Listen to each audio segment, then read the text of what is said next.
In this lesson, we'll learn all about denoising in V-Ray for 3ds Max. Denoising is a very self-explanatory process. It takes a noisy render, detects the noisy parts, and tries to smooth out those areas and deliver a clean final image. Hey folks, welcome to MoGraph Plus. This video is a free sample from our course V-Ray 5 Masterclass, your complete guide to V-Ray for 3ds Max. It's a massive 15+ hours course in which we explore all the aspects of V-Ray for 3ds Max thoroughly. Make sure to check it out. The link is in the description. Also, be sure to subscribe and ring the bell to get notified about our latest videos. First of all, how much can you rely on denoising? Because I've seen people who use a fairly high noise threshold values for the sampling process, which results in a very noisy render, and think that they can get away with it and make their render clean with denoising. I would say that is not what denoising is for. You really can't do that, as the final denoised image would have splotches and artifacts and the result would not be production approved. In my experience, you can rely on denoising to take out the last 3 to 4% of the remaining high frequency noise, which can be very hard to get rid of unless you use very low noise threshold values like 0.001, which results in much longer render times. Let me show you an example. On the left side, we have an interior render from the interior lighting lesson without denoising. And on the right side, we have the denoised version of the same render. The original render maintains this high frequency noise, which is really hard to get rid of.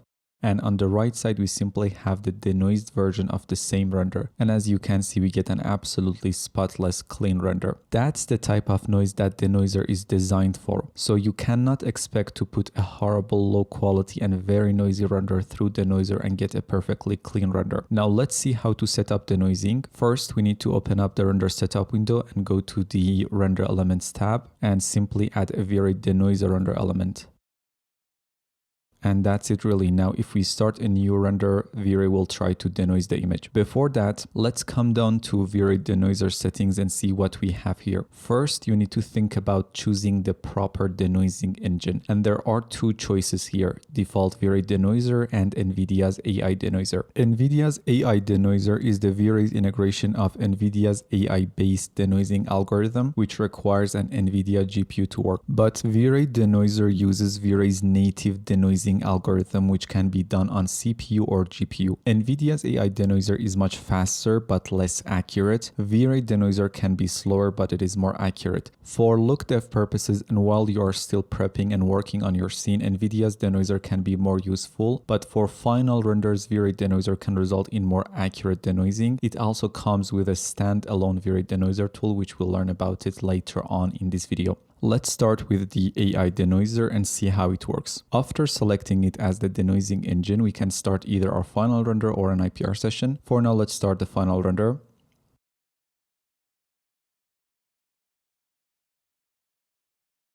After the first 3 passes are done and the denoiser gathers enough information, the denoising will be applied. I'm gonna stop the render after about 20 passes.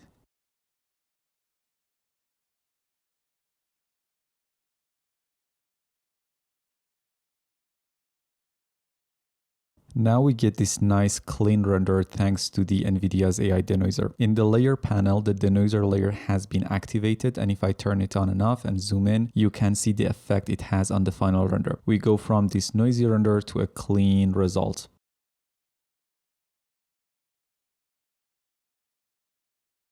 Because we stopped the render after just a few passes, we lose some detail and there are some artifacts and splotches here, but for look dev purposes, it is more than enough. We can use this opacity slider to control how much denoising we want to be applied.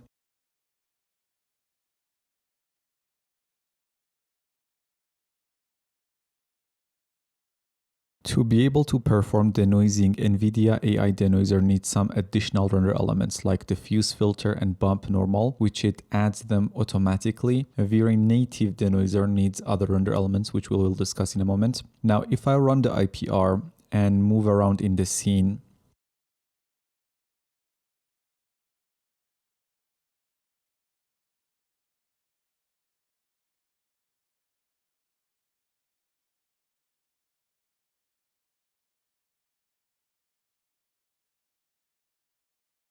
you can see after 3 passes, the denoising will be applied quickly, and instead of a noisy render, we can look at a beautiful, smooth render.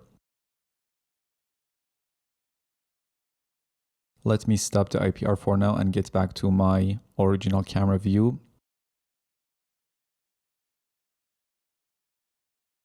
Now, back in the render setup window, the NVIDIA's denoiser does not have any option to control how it performs denoising, it just does it. Let's change the denoising engine to V-Ray denoiser. You can see it comes with a few presets like mild, default, or medium and strong. And if we change the preset to custom, we can control the exact strength and radius of the denoising process. The good thing is all of these options can be adjusted after the render is finished, so you don't need to worry about them before the rendering at all. For now, let's use the default preset and start another render.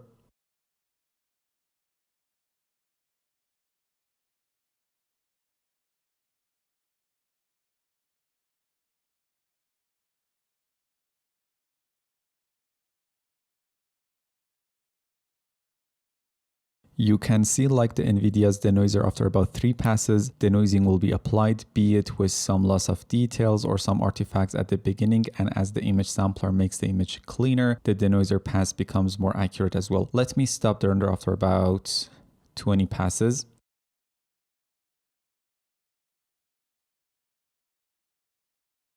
We can obviously use V-Ray denoiser while running an IPR session, but I highly recommend using AI denoiser for IPR sessions as it is faster, especially if you have a proper GPU. If I turn on and off denoiser layer, you can see we go from a noisy render to a clean render. But as the render was stopped only after 20 passes, we do have tons of artifacts. If I take a look at the render elements dropdown, you see V-Ray denoiser needs a few other render elements to perform denoising. Elements like diffuse, reflection, and refraction filters, world normals and world positions, and also noise level and defocus amount. The noise level channel is the amount of noise for a pixel as estimated by the V-Ray image sampler. Denoiser works best when the noise level across the image are similar, which means the noise level pass should be as uniform as possible. And that happens when you let the render go for a longer time. For example, if I compare the noise level pass for this render, which ran for 20 passes, and the full render, which took a few hundred passes,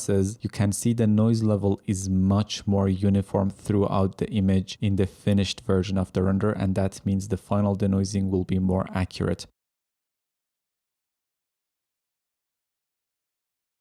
And the focus amount channel contains the estimated pixel blurring in screen relevant for depth of field and motion blur. It's black when none of them is enabled. Now let's select the denoiser layer again.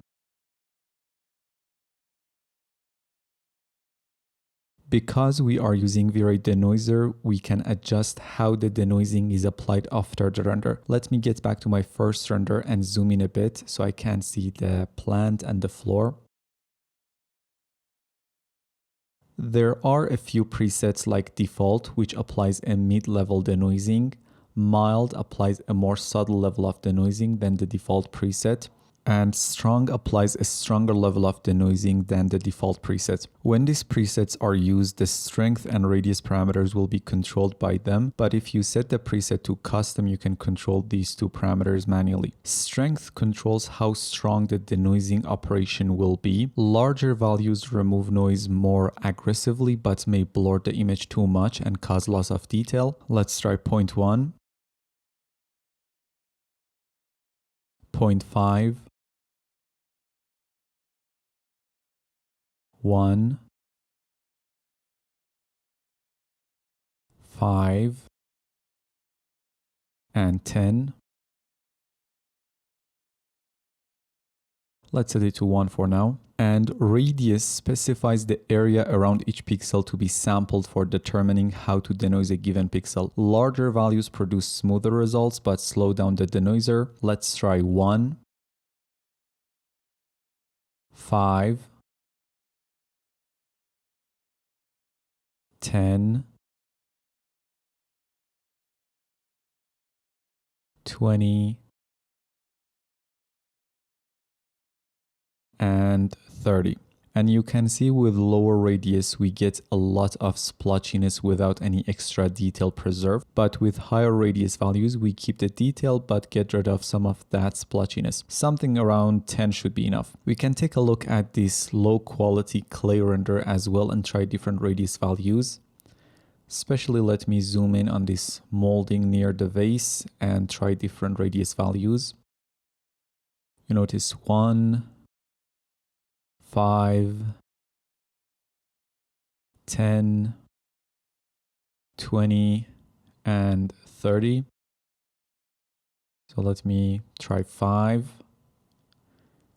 and try 15 so you can see the difference. Now, the mild preset uses 0.5 as the strength value and 5 as the radius value. Default uses 1 and 10, and the strong preset uses 2 and 15. Now, if I take a look at the render elements dropdown, and if I get back to my main finished render, you notice there is this channel called effects result. This is where the denoised image and also the lens effects are saved out. So if I turn off the denoiser channel, you can see it's no longer visible in the RGB pass, but it is still available in the effects result channel. When you actually save out your renders with denoising, the original undenoised version of the render will be saved out in the RGB color channel and the denoised version of the render in the effects result channel. This channel also contains the lens effects if you have them enabled, of course. If you need a specific pass that only contains the denoised version of the render, simply come down to the advanced denoiser parameters and change the mode from hide denoiser result channel to show denoiser result channel. Now if I start the render,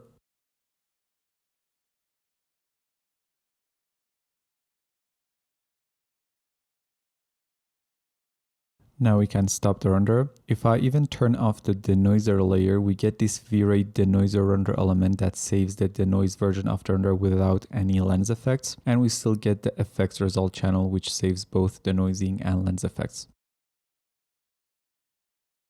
The third mode here is only generate render elements. We talk about this mode later on in this video. For now, let's set it to show denoiser result channel. Another essential difference between AI denoiser and V-Ray denoiser is the way they handle denoising individual render elements like lighting or global illumination. V-Ray denoiser is consistent when denoising render elements as it applies the same denoising operator to all render elements. That's why it is recommended for denoising the render elements to be used for compositing back to beauty images. On the other hand, NVIDIA's AI denoiser is not consistent when denoising render elements. This means that there will be differences between the original RGB image and the one reconstructed from render elements that are denoised with the NVIDIA AI denoiser. Let's see how we can apply denoising to individual render elements. For example, let's add a lighting and a global illumination render elements. If I select one of them and come down to its parameters, you notice it has a denoise checkbox. If enabled, not only the beauty render, but also the selected render element will be denoised. Let me delete these two render elements and instead add a back to beauty render element, which gives us all the essential render elements at once and enable denoising for it. Now, if I start the render, now, after about a minute, if I stop the render, you notice V-Ray goes through those 12 back to beauty render elements and denoise them as well. Now, if I look at my global illumination pass, for example, you can see it is denoised as well. We can check out lighting or reflection passes as well. Now, if we are planning to go for a back to beauty composite in post, we can use this denoised passes instead of their original versions. Now, if I look at my image sampler settings at the beginning of this lesson, I talked about when you should apply denoising and what to expect from it. For production ready final renders, that translates into noise threshold values of 0.01 and lower. And that's when the min and max subdivs are based on universal settings, which means 1 and 100. For high resolution, high quality still frames, the noise threshold should be 0.005 or lower for the denoising to get rid of the last few percent of high frequency noise without causing any artifacts. The last thing I want to talk about is how to perform denoising outside of 3ds Max using the standalone V-Ray denoiser tool. It comes with your V-Ray installation, and if I open it up, you notice it has a very simple interface. We'll come back to it in a moment, but let's see how to set it up properly first. Now, back in the render setup window, if I select the denoiser render element and come down to its advanced parameters, we just need to change the mode to only generate render elements, and that way the necessary render elements for the denoising will be generated, but the final image won't be denoised after the render is finished. And then you can take that render to V-Ray denoiser tool and denoise it there. Needless to say, your denoising engine should be set to default V-Ray denoiser. Now let's start a quick render. Now I'm gonna stop the render after about a minute. Obviously, if it was a real final render, I would let the render to achieve the specified noise threshold, which in this scene is 0.005. Now, denoising was not applied, not to the beauty render element and not to the back to beauty render elements, but all the necessary denoising render elements are generated. Now we can save this render out and denoise it in post. So from the file menu, choose save all image channels in one single file. I'm gonna go to this deleted folder on the desktop, name it whatever you want, in this case vdenoise_test. V-Ray Denoiser tool can work with the EXR or VR IMG files. Let's choose EXR and press save. Now let's get back to the V-Ray Denoiser tool or vdenoise. In this input file field, define the undenoised render. You can choose one of the denoising presets like mild, default, strong, or custom. After that, we want to tell V-Ray Denoiser that it needs to denoise all the other render elements as well. If that's what you want, to do that, click on the Select Denoise Elements button and use one of the self-explanatory options here. Let's use this All preset, which denoises all the color render elements as well as the RGB channel or the main beauty render. Obviously, the data render elements like the Z depth or UV or normals won't be denoised, as it defeats the purpose, because denoising them will basically smudges and smears the original data, and we want to keep them as raw as possible. And now all I have to do is to click on this denoise button. Now you can see the denoising starts. You can see a preview of the progress if this display progress option is checked. After a few seconds, the denoising process is done, and if you go to where you have saved the original render, we get a denoised version of our original render. Now let's get back to 3ds Max and in the frame buffer load the denoised version.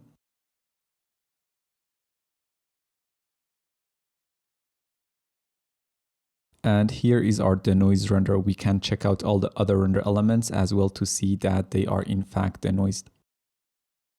The main reason you want to use V-Ray Denoiser tool is for sequence or animation denoising, because it can perform frame blending for animations, which reduces flickering. The process is very similar. Let me show you how it's done. I have about 90 frames worth of animation already rendered. I used the V-Ray raw image section under the frame buffer settings to save out the renders. Now, when I rendered these, I had a denoiser render element with its mode set to only generate render elements, exactly like we did a few moments ago. Now let's open up V-Ray Denoiser tool again. Click on the Browse button and select the first frame of the sequence. And now V-Ray figures that there are 90 frames and asks us if we want to load the whole thing. Let's say yes. Now, if I enable this specify frame checkbox, I can define a first and last frame, and only that range will be denoised. In this case, we want everything to be denoised, so let's disable it. And then we have this blend frames value, which is really important in denoising animations. And it specifies the number of adjacent frames to use when denoising animations. This reduces flickering between adjacent frames, so when set to 1, the denoiser tool looks at the frame itself, one frame before and one frame after it, and tries to denoise the frame in a way that wouldn't result in flickering or at least decreasing it. The higher the value, the better the final animation will look. Denoising wise, you don't have to go higher than 2 for most cases. And now if I start the denoising,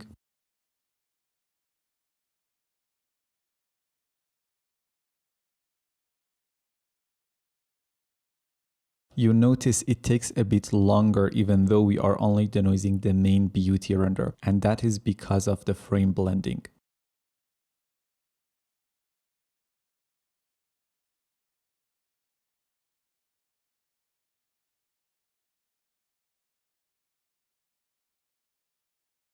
Okay, now we have gone through a few frames and that should be enough for now. Let me just stop the process.